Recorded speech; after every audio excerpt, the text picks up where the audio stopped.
everyone liked her. She's funny, very witty. How bright was her future at 17? I would say sky's the limit.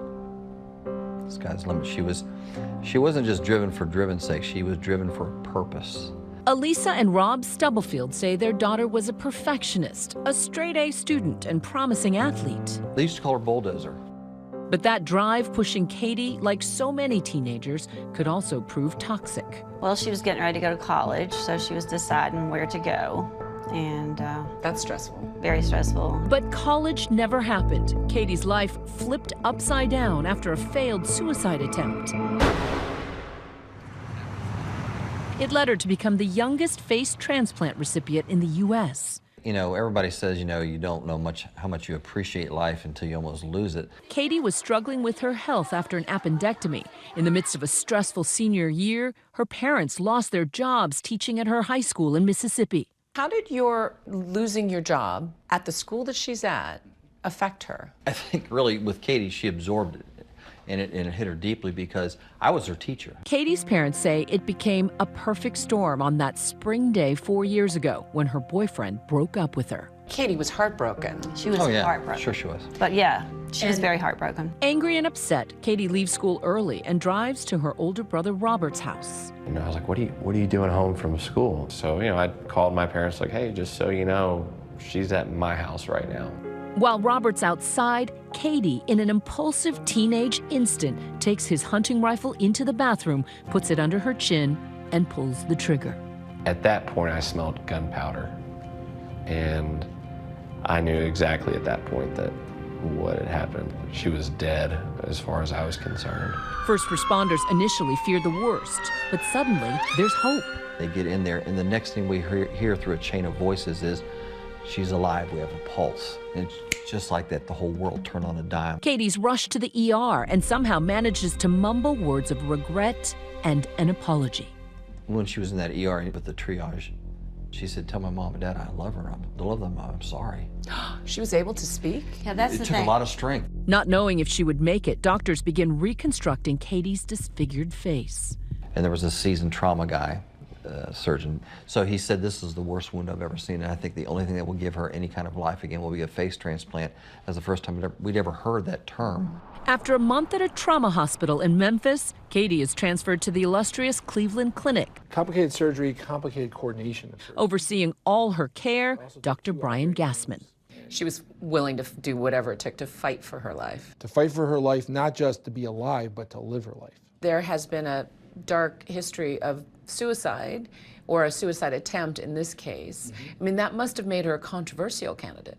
Being 17, 18 years old, without any history of depression, with having the type of family support that she has, it seemed that she just did something impulsive. To devote themselves to her care, Katie and her family move into the Ronald McDonald House in 2014, facing a long road. National Geographic began documenting the Stubblefield story for the cover of their September issue. We're getting ready for Katie's face transplant.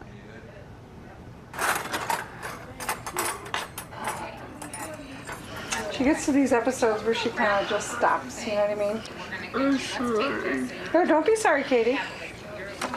Yep, right there where your thumb is. Katie's journey begins with more than 17 surgeries. They even make a model of her sister's jaw to help with reconstruction. Katie was missing all of this skull over here. That's incredible.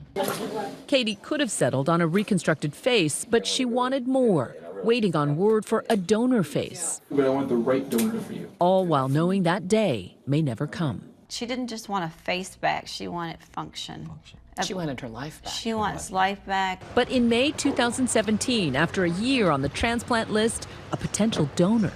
Her name, Adria Schneider, a 31-year-old single mom who'd struggled with addiction and died of an overdose. Adria had been raised by her grandmother, Sandra, who now had a profound decision to make. Would she consent to this unusual gift?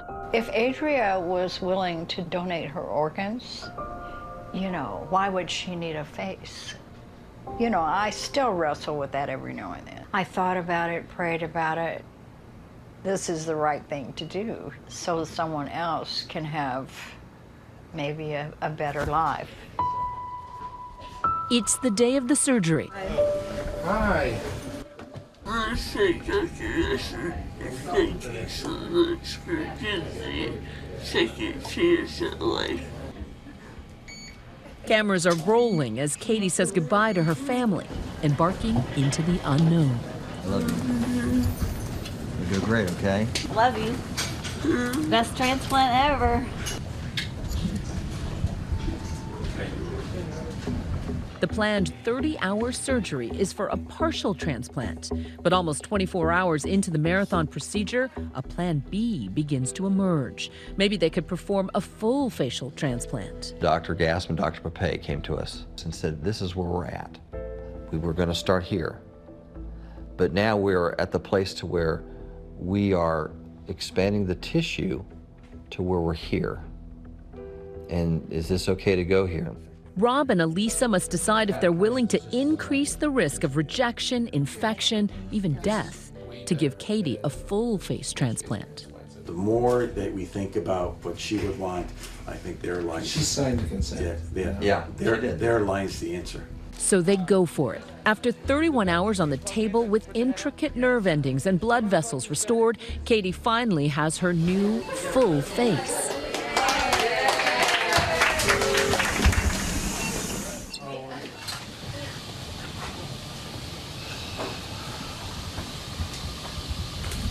Katie, I know you're out of it. That's great. Now, more than a grueling year of rehab after the surgery, Katie still has a long way to go.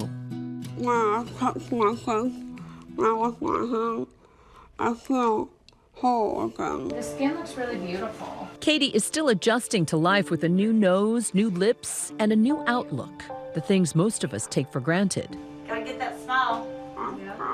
The now 22-year-old still doesn't have her vision back, but she says it's improving. I think that I see shadows. You can see shadows. Silhouettes. 4 years after first arriving in Cleveland, Katie and her family still live at the Ronald McDonald House. Her parents overseeing everything from therapy to her anti-rejection medications. Ready? This is that Coley stuff. I know you love it. I know. And it's clear she never lost her essence. What makes Katie, Katie. Squeeze tight. She still has to undergo more procedures, including getting a new palate, which will enable her to improve her speech. Bug. Rug. And her ability to land a punchline. Banana. Banana. This is banana. Good. Banana. You're singing the edited version, aren't you? Yeah. When I first met Katie last month, she had just been taken to the ER. The health risks ever present. You in a lot of pain right now, Katie? Katie's feeding tube had popped out, leaving her with a painful wound on her side. And Dr. Gassman, right there, as always, doting on his patient. We'll get through this. All right, thank you. Okay. All right. Thanks. Thank you. What is it that draws you into her? You know, when you have a daughter that age, you realize what's going on in their lives, college, maybe a family. And I was hoping, you know, so much that I could actually try to get her back on to some level of track, like I would want for my own kids. The extensive costs, well over $1 million in total, mostly covered by the Defense Department. But she's not just helping future wounded warriors, she's also honoring her donor. Katie insisting on thanking Adria's grandmother in person. I'm Sandra. How are you? It's so good to meet you. You look beautiful.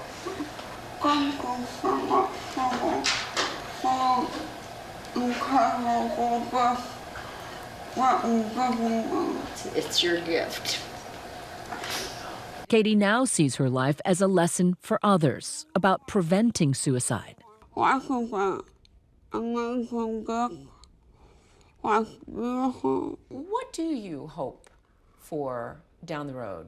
I have a strong desire to help people. When I transplant, people look at me like I was disgusting Or I was a monster. I could go out and try and kick a wolf of female as another person. She can now blend into that crowd to enjoy life's simple pleasures. It's really good.